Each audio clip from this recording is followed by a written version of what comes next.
La Fédération des promoteurs donc, vient de rendre public les chiffres de son observatoire statistique pour le premier semestre 2018. Les constats sont les suivants. La vente des logements neufs, donc commercialisés par les promoteurs immobiliers de la Fédération, baisse légèrement, moins 4%.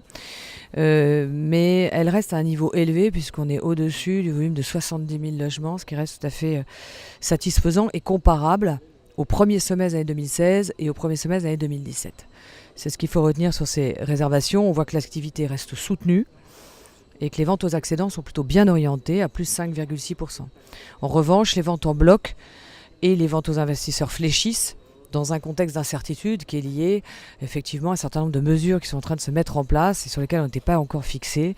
Je pense aux mécanismes de retenue à la source, je pense au sujet sur les retraites. Je pense à un certain nombre de thèmes qui touchent de près l'acte d'investir dans la pierre et qui a pu ralentir ou en tout cas rendre nos ménages investisseurs dans l'observation concernant les ventes en bloc.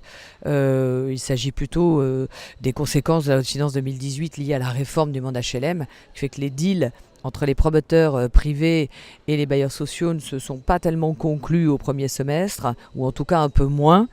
Que l'on espère qu'ils pourront se conclure au deuxième semestre et rattraper ce début d'année un peu, même s'il est identifié, un peu maussade.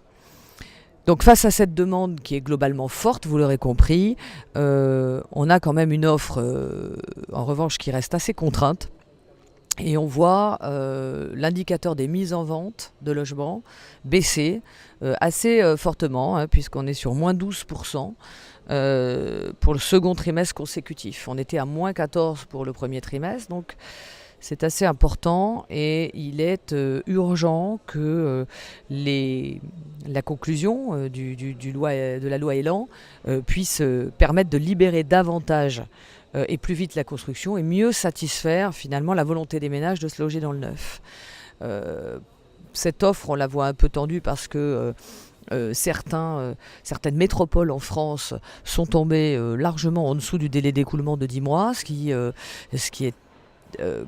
signifie que l'on a peu de propositions de logements neufs au regard de la demande qui s'exprime. Et dans les métropoles, qui sont quand même les villes dans lesquelles nous devons le plus loger nos concitoyens, c'est un chiffre préoccupant que la Fédération s'attachera à suivre de près.